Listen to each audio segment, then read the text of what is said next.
Romanos capítulo 5, versículo 3, diz assim: E não somente isso, mas também nos gloriamos nas tribulações, sabendo que a tribulação produz a paciência. É interessante que não apenas esses atributos, né, da questão das tribulações, a paciência, mas muitos de nós queremos ter sempre a esperança, né? Por vezes dizemos, olha, eu tenho fé, eu tenho esperança que isso vai acontecer, mas é interessante que quando Paulo escreve isso, antes de falar de esperança, ele fala de um atributo que eu tenho certeza que quase ninguém ou ninguém, né, gosta de passar, que são as tribulações. Mas é interessante que Paulo aqui ele faz uma escadinha do que vai sendo produzido em cada etapa da nossa vida. Então ele fala assim, olha, nos gloriamos também nas tribulações, sabendo que a tribulação, ela produz um fruto. E qual é o fruto da tribulação que é passada com alegria? É a paciência. Então, o que nós precisamos entender?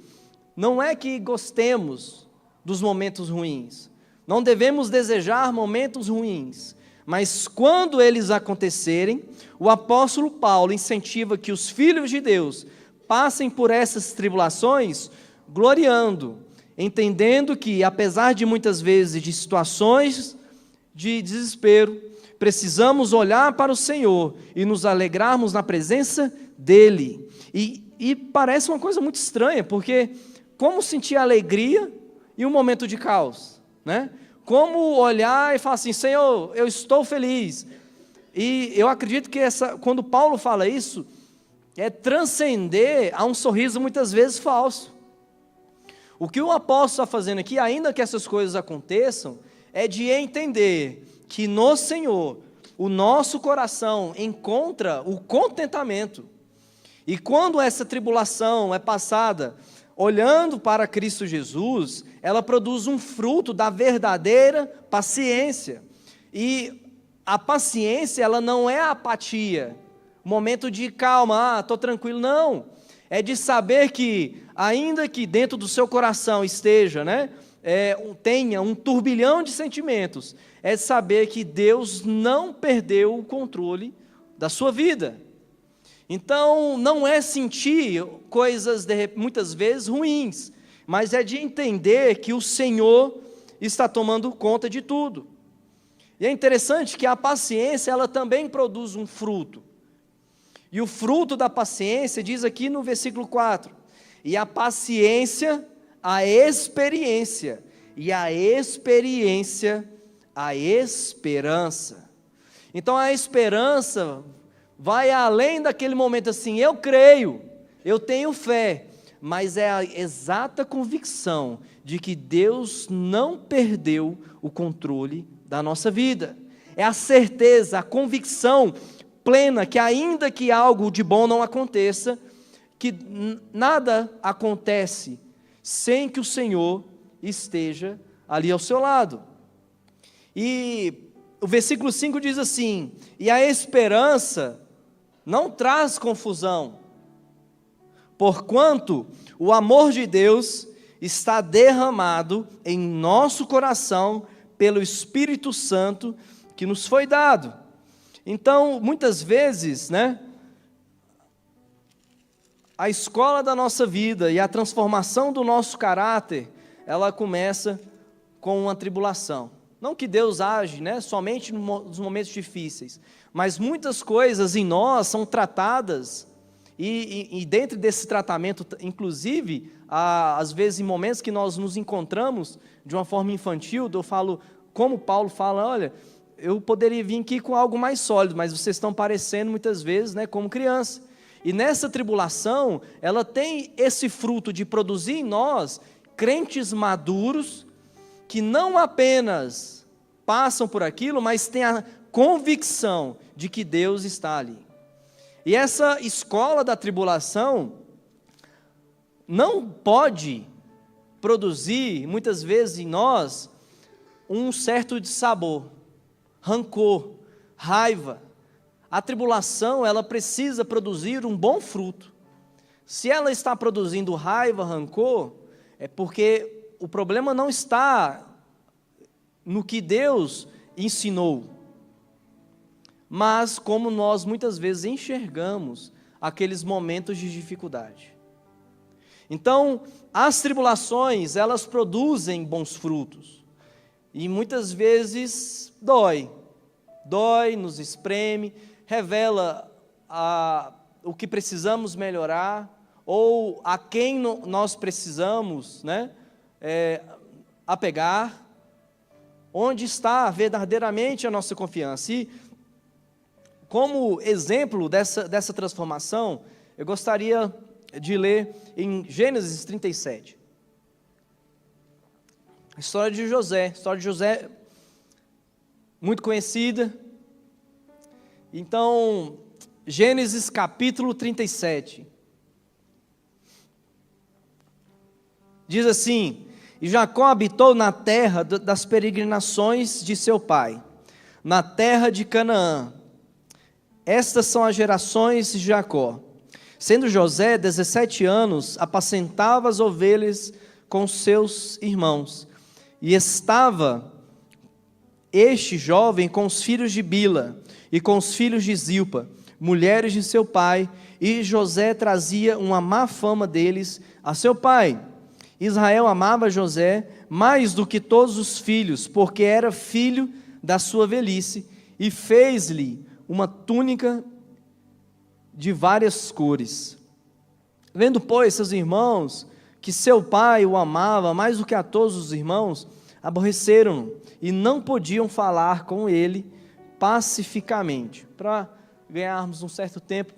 Então, José era o filho favorito, e aqui indica que pelo fato dele ter recebido essa túnica talar, é que ele já estava sendo preparado para ser o chefe do clã, né? O sucessor ali, realmente, do seu pai Jacó.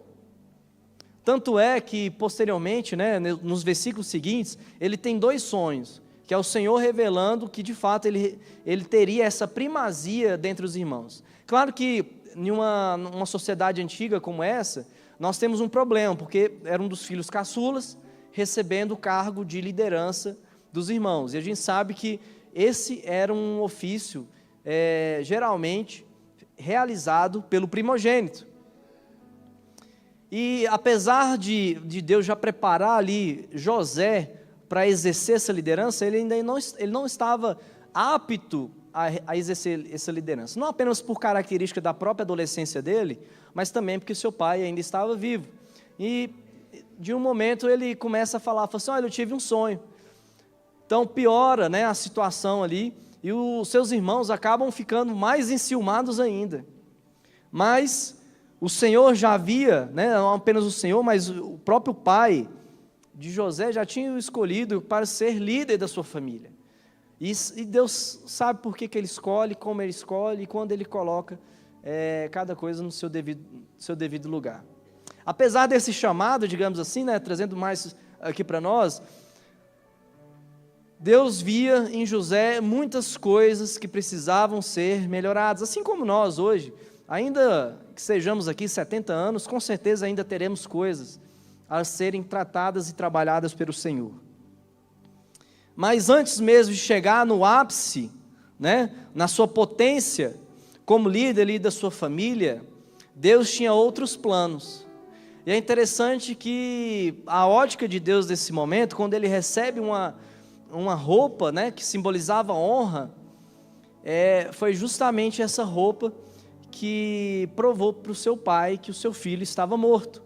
É no momento, né, que ele é vendido pelos irmãos, para numa cova e é vendido, né, para uma comitiva, na verdade até misturada, mas que tinha ali ismaelitas, que levam José para em terra estranha. Parece que quando nós estamos em casa, não que Deus também não fala através do conforto, mas quando nós somos retirados mesmo da nossa própria terra, parece que nos despimos de toda a vaidade e entendemos que um simples vento nos leva e nos arrebata como se fôssemos nada. Mas é nesses momentos também que o Senhor demonstra a sua força e fala assim: olha, o mesmo Deus que estava lá na sua terra, com você na sua terra, é o mesmo Deus que está aqui com você em terra estrangeira. Então José é levado por uma terra estrangeira, tirando ali do seu conforto, do seu bem-estar, ali com a sua família, onde ele se sentia seguro, onde tranquilamente ele poderia ter se desenvolvido, ter uma adolescência tranquila, desenvolvido, até ali casar, constituir família, mas os planos de Deus eram diferentes para esse momento, e simplesmente levou José para uma outra terra, costumes diferentes, sem a sua parentela, sem de repente ali o afago do seu pai, a condição social do seu pai, inclusive para proteger financeiramente. E ele é lançado na terra do Egito. E diz assim no capítulo 39: e José foi levado ao Egito, e Potifar, eunuco de Faraó, capitão da guarda, varão egípcio, comprou-o da mão dos ismaelitas que o tinham levado lá. E o Senhor estava com José, e foi varão próspero, e estava na casa de seu senhor egípcio. Tendo, pois, o seu senhor, que o Senhor estava com ele, e que tudo o que ele fazia, o Senhor prosperava em sua mão. José achou graça a seus olhos, e servia-o, e ele o pôs sobre a sua casa, e entregou na sua mão tudo o que tinha. Então ali na casa de Potifar, José começa a ter a sua primeira ascensão, longe da casa dos seus pais. E parece que às vezes a ótica de Deus ela não bate muito com a nossa mesmo. Porque como podemos afirmar que Deus era com ele e achava graça, sobre a vida dele, sendo vendido como escravo em terra estrangeira? Parece que a gente olha assim, mas como é que Deus enxerga então a bênção, Parece que a bênção, pelo menos para nós, está ligada às vezes com boas notícias. Fala assim, não, quando você passou no concurso, quando você teve um filho, quando você casou, quando você de repente adquiriu algo, é nesses momentos que nós lembramos, olha, eu encontrei graça diante de Deus. O texto fala que ele encontrou favor de Deus, e também, não apenas de Deus, mas do seu próprio Senhor, que era Potifar, e naquele momento, ele teve um crescimento em terra estrangeira, e Deus parece que capacitou José, isso para mim é muito claro, com uma habilidade de administração. Por muitas vezes nós espiritualizamos os dons, e obviamente que eles são espirituais, mas achamos que Deus ele se manifesta, muitas vezes, por exemplo, quando um cego vê, quando um paralítico anda. Aqui nós temos um exemplo em que Deus usou um ser humano, com um dom de administração, e que ele começou a crescer espiritualmente e pessoalmente nessa terra. E Deus capacitou José para que pudesse multiplicar os bens de uma pessoa que não professava a fé no Deus dos pais de José. E é interessante que Deus ele abençoou não apenas José, mas a casa em que Josué estava. Por isso que os locais que vamos precisam ser abençoados, não porque, digamos, nós merecemos, mas porque nós carregamos a presença de Jesus ali. Então, a palavra de Deus fala que José foi próspero, e todo mundo sabe, eu acredito que pelo menos a maioria saiba desse texto, que logo depois, a esposa de Potifar, tentou convencê-lo a ter relações ilícitas com ela. E o que ele fala? Ele fala assim, olha, o meu senhor, ele está falando de Potifar, me confiou tudo que tem nessa casa, menos você. Aí ele fala no final, como eu vou pecar contra Deus? Então ele está revelando ali que ele tinha respeito à sua autoridade, que nós dizemos mundana, mas ele também amava a palavra de Deus, porque ele sabia que se ele tivesse relações com aquela mulher casada, ele estaria pecando contra Deus. E muitas vezes, quando nós tomamos essas atitudes, né, de confiança e de respeito na palavra de Deus, nós já criamos aquele sentimento: nossa, algo bom vai vir, eu fui comprometido com Deus, nossa, e claro que Deus se agrada, né, quando nós falamos não, mas nasce em nós um direito de crédito: uau, Deus agora vai me honrar. Mas olha a honra de José, versículo 20, capítulo 39. E o Senhor de José o tomou e o entregou na casa do cárcere, no lugar onde os presos do rei estavam presos. Assim, esteve ali na casa do cárcere. José ganhou prisão. E quando nós olhamos assim, rapaz, parece que é um pouco difícil mesmo seguir a palavra de Deus. José, no caso aqui, em vez dele de repente, né, não tem nenhum problema quanto a isso, tá? Porque Deus também pode agraciar com um carro do ano, uma casa boa, e eu creio nisso mesmo. Mas aqui, José ganhou prisão. E assim como ele perdeu a sua túnica, ele desceu mais um degrau, ele perdeu as suas roupas, e essas roupas foram testemunhas do que a esposa de Potifar estava acusando.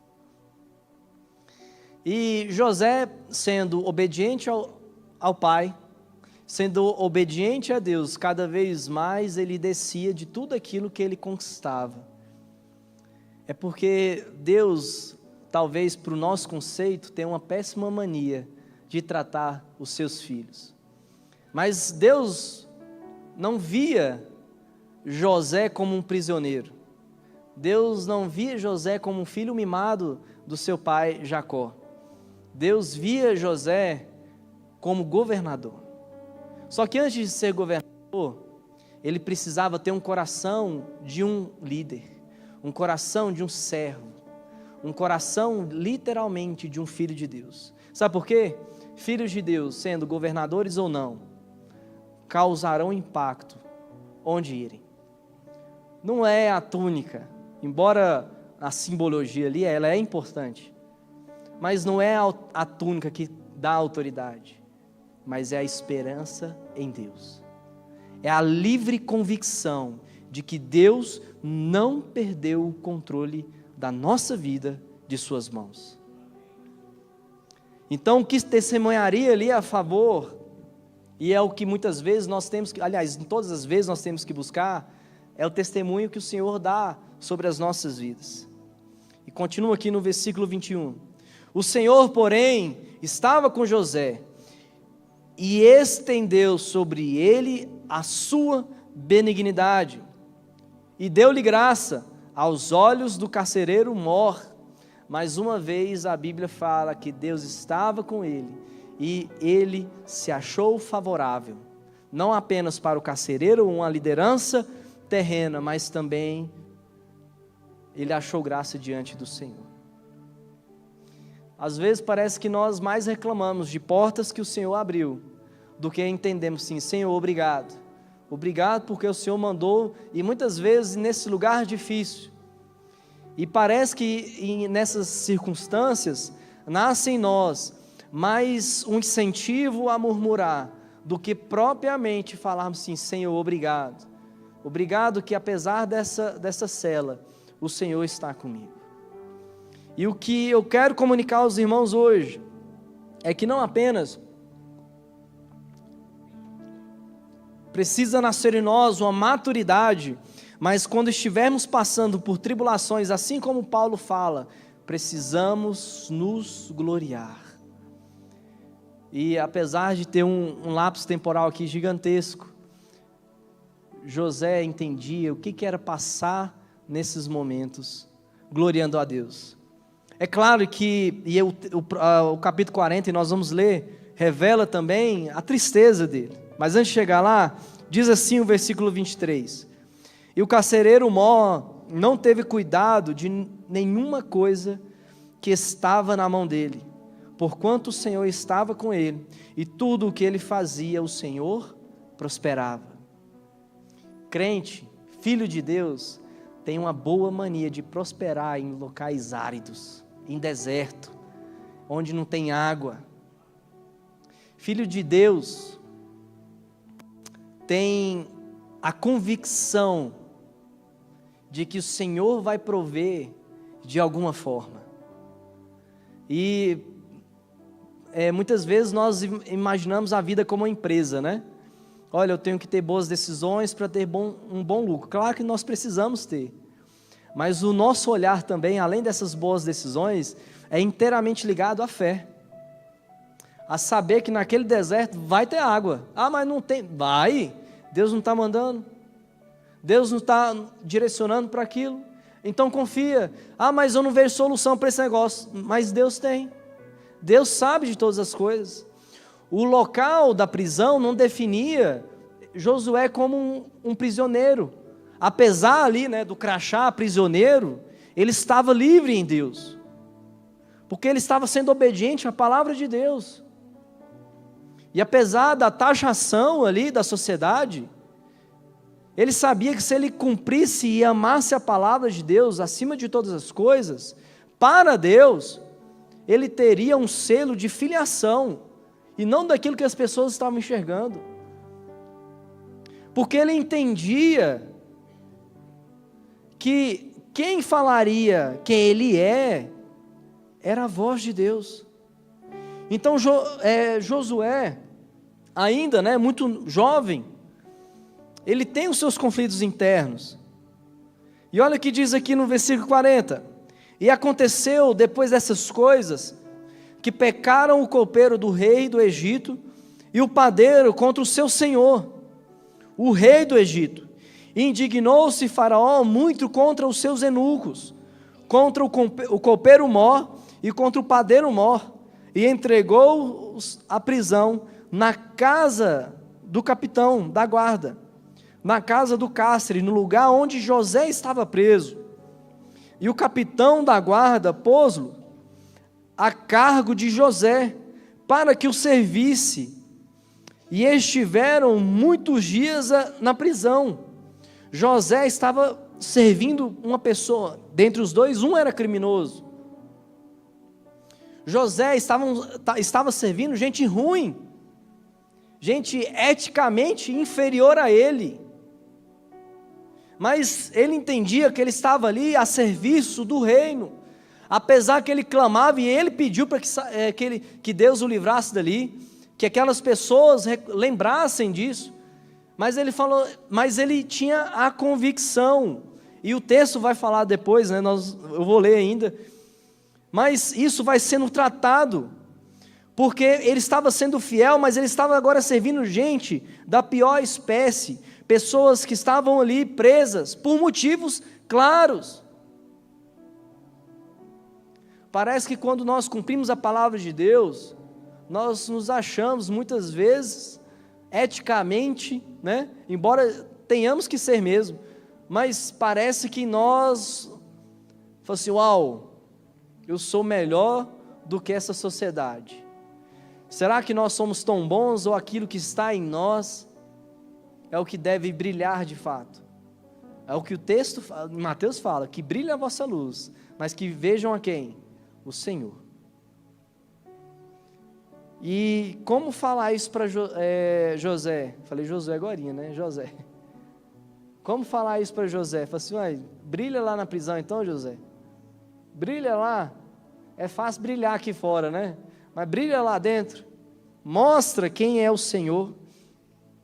Então, versículo 4 diz assim: e o capitão da guarda pôs-lo a cargo de José para que o servisse, e estiveram muitos dias na prisão.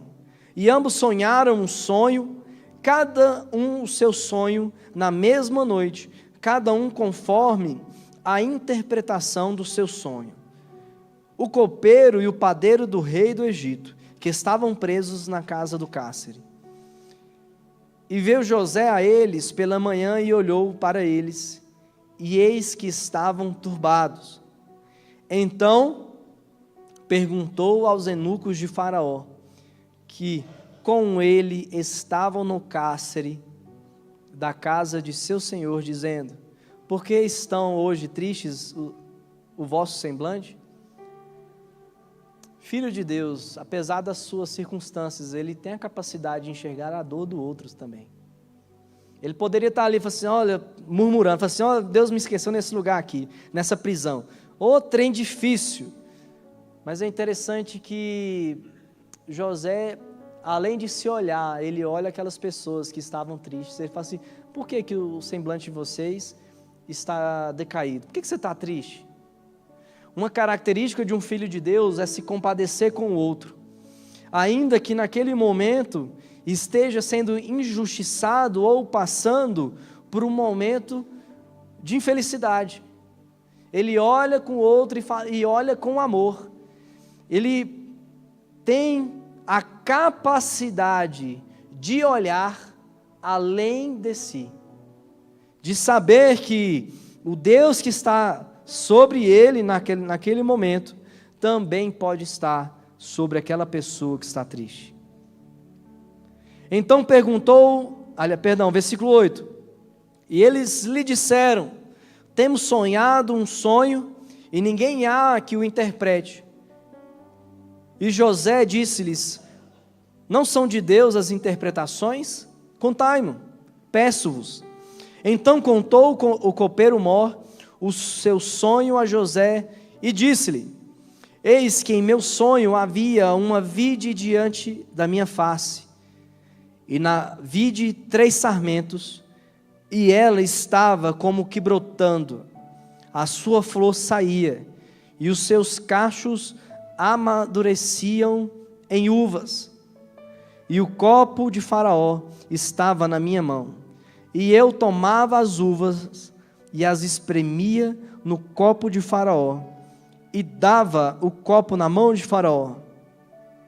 Então disse-lhe José: esta é a sua interpretação.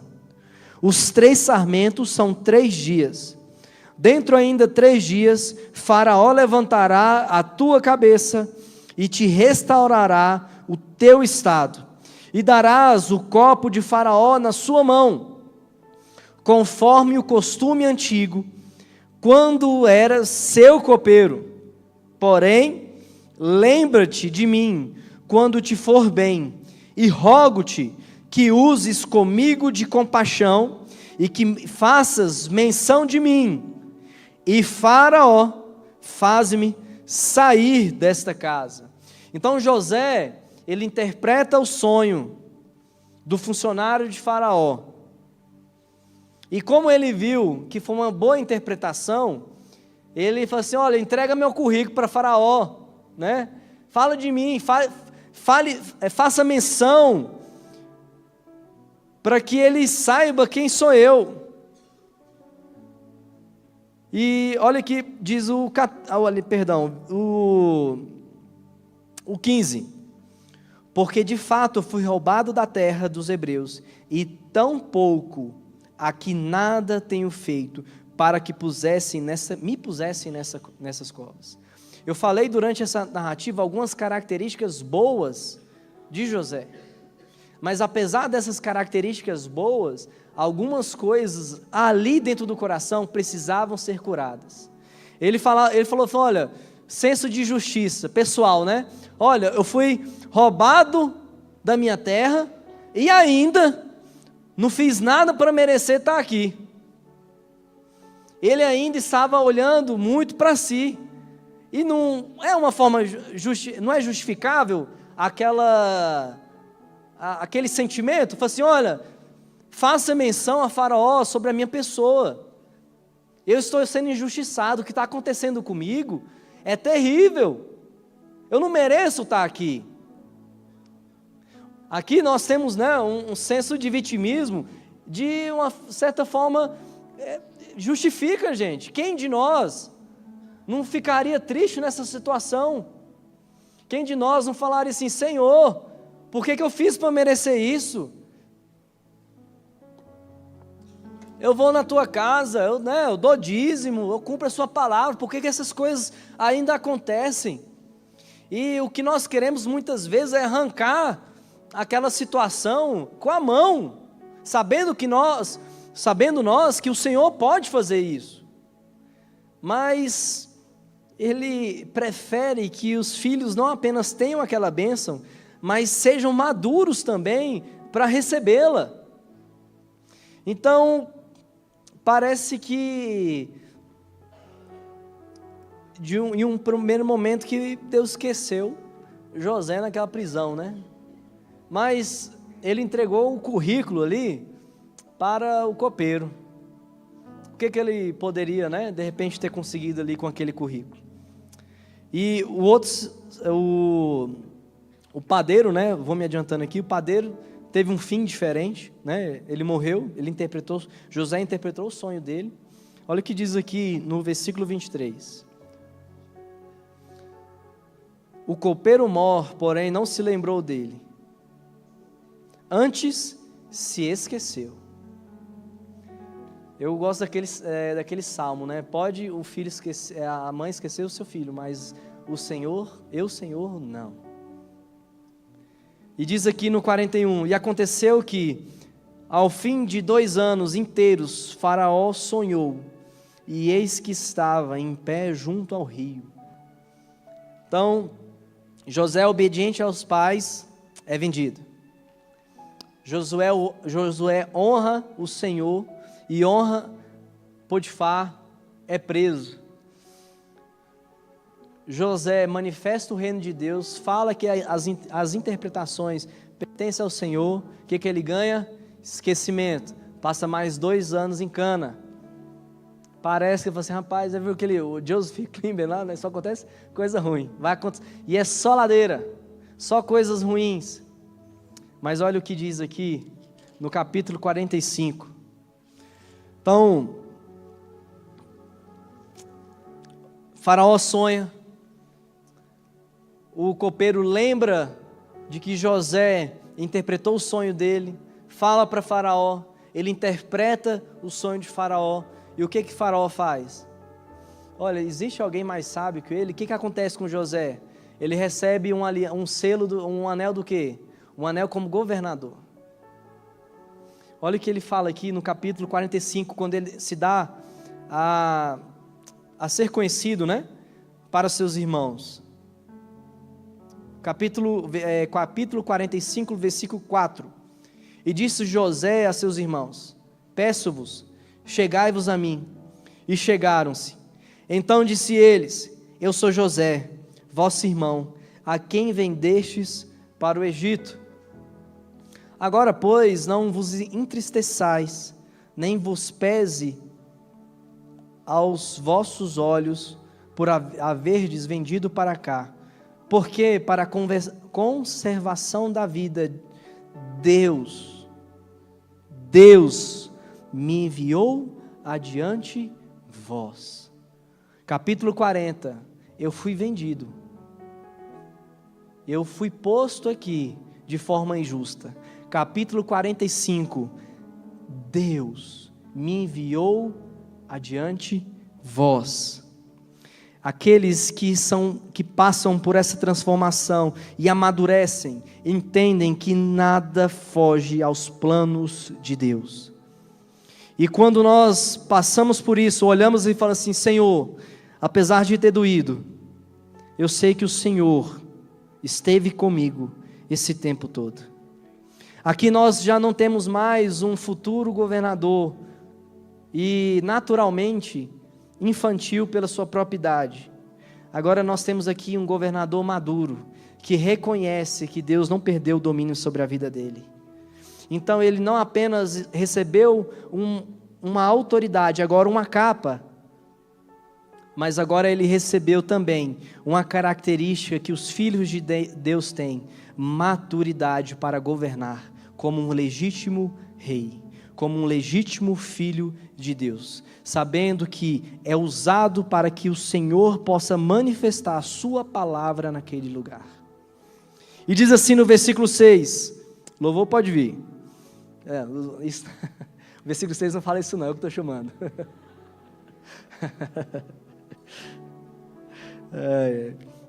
Prepararam, né, gente? Ou não, né? Fala assim, o Cristóvão tem mania de chamar no final. Vamos lá. Agora é o que o versículo 6 fala de fato. Porque já houve 2 anos de fome no meio da terra, e ainda restam 5 anos em que não haverá lavoura nem cega. Pelo que Deus me enviou diante da vossa face para conservar a vossa sucessão na terra e para guardar-vos em vida por um grande livramento. Assim, não fostes vós que me enviaste para cá, senão Deus, que me tem posto por pai de Faraó e por senhor de toda a sua casa, e como regente em toda a terra do Egito. Apressai-vos e subi a meu pai, e diz-lhes: assim tem dito teu filho José, Deus me tem posto para o Senhor em toda a terra do Egito. Desce a mim e não te demores. Versículo agora 14. E lançou-se ao pescoço de Benjamim, seu irmão, e chorou. E Benjamim chorou também ao seu pescoço, e beijou todos os seus irmãos, e chorou sobre eles, e depois seus irmãos falaram com ele. Nesse processo de amadurecimento, ele tinha tudo para ficar rancoroso e bravo com seus irmãos, mas agora Deus levantou um governador curado e sarado, que não apenas abriu mão do seu próprio direito, que começou a ser benevolente com aqueles que um dia o afligiram. Era esse governador que ele tinha sonhado lá atrás. Só que ainda José não estava maduro o suficiente para entender que ele foi colocado em uma posição difícil. E não apenas uma capa que pudesse simbolizar ali sua veste sacerdotal. Ele estava sendo enviado como governador, um governador amoroso para aquelas pessoas que estavam precisando. E é nisso que acontece quando os filhos de Deus se permitem ser tratados e muitas vezes moídos, porque Deus quer muito mais do que heróis, muito mais do que pessoas fortes demais. O que Deus quer muitas vezes são pessoas que se reconhecem, que sabem da sua insignificância, sabem da sua pequenez, mas que se predispõem a ser trabalhado e ser obediente à voz de Deus. É isso que Deus espera que os seus filhos sejam. E aqui nós temos como característica agora, nesse momento da vida de José, um irmão que entende que Deus o levou até ali, mas que ele teria que ser um governador dos irmãos, humano, no sentido de misericordioso, amoroso. José, quando sonhou, sabendo que os irmãos já não gostavam dele por causa da preferência, o que ele fez?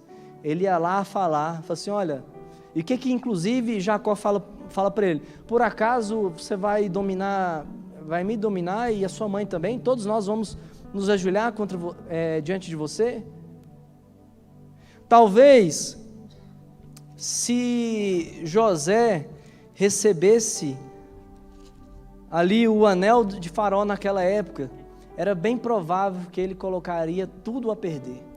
Apesar daquilo que ele tinha sido chamado para fazer, muitas coisas dentro dele ainda precisavam ser retiradas, tratadas, porque ele precisava ainda reconhecer que Deus não perdeu o controle sobre ele, e mais do que a imagem dele, Deus queria manifestar o reino dele através dele.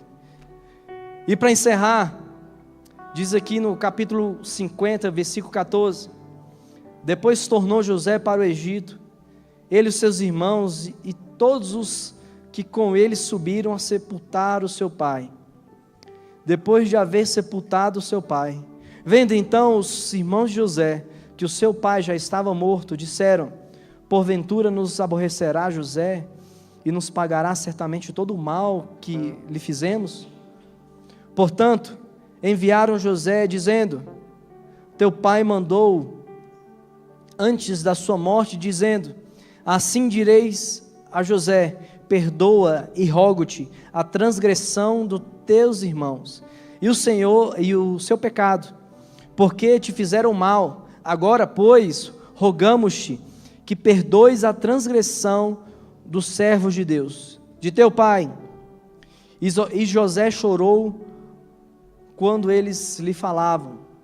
Depois vieram também seus irmãos e prostraram-se diante dele e disseram: eis-nos aqui por teus servos. E José lhes disse: não temais, porque porventura estou eu em lugar de Deus? Vós bem tentastes o mal contra mim, porém Deus o tornou em bem, para fazer como se vê neste dia, para conservar a vida a um povo grande. Agora, pois, não temais, eu vos sustentarei, e a vós e aos vossos meninos. Assim os consolou e falou segundo o coração deles. Além de misericórdia,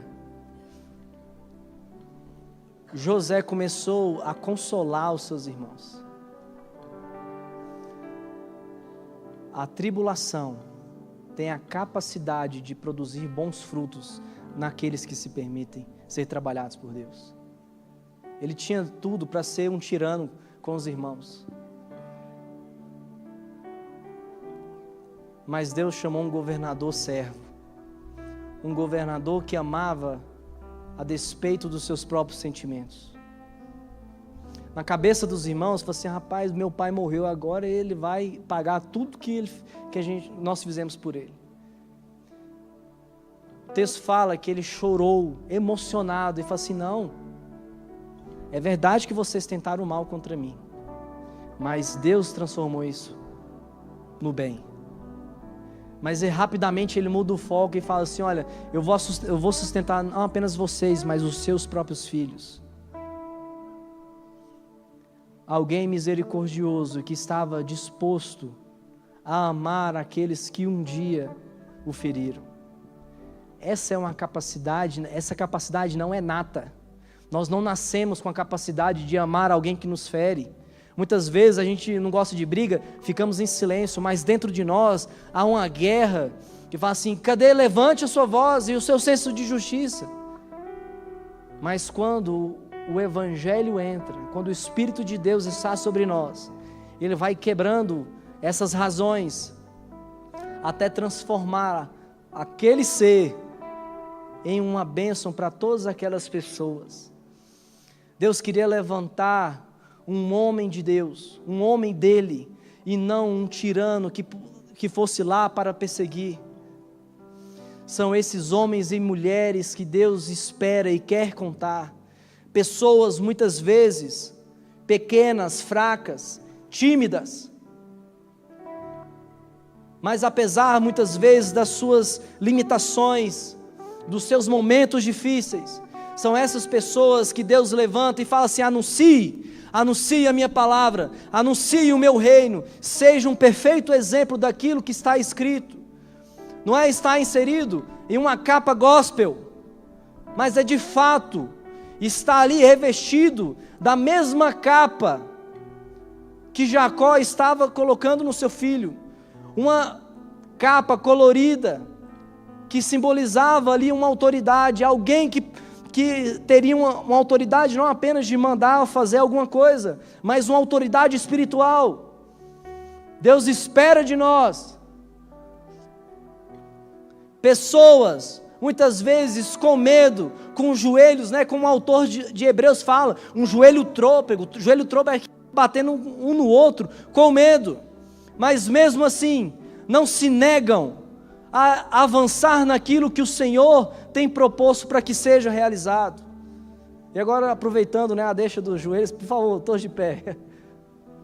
É essa igreja que o Senhor conta. Uma igreja que muitas vezes quer ser consolada, mas se propõe a consolar. Muitas vezes sem condição financeira, mas abençoa. Que divide o único pão que tem. É essa igreja que o Senhor quer contar, que consegue enxergar a necessidade do outro, apesar das suas circunstâncias. É com essa igreja que o Senhor quer contar, que apesar muitas vezes daquilo que poderia ter sede para que o outro tenha também acesso a um bem material, mas ou um abraço, ou uma alegria. Então eu gostaria, quando o louvor estiver cantando aqui, todos se lembrassem: Senhor, apesar das minhas frustrações, apesar do meu medo, apesar muitas vezes das minhas dúvidas, eu quero caminhar na sua direção, eu quero caminhar naquilo que o Senhor tem me mandado fazer. E não é começar a segunda, é começar hoje. Senhor, eis-me aqui.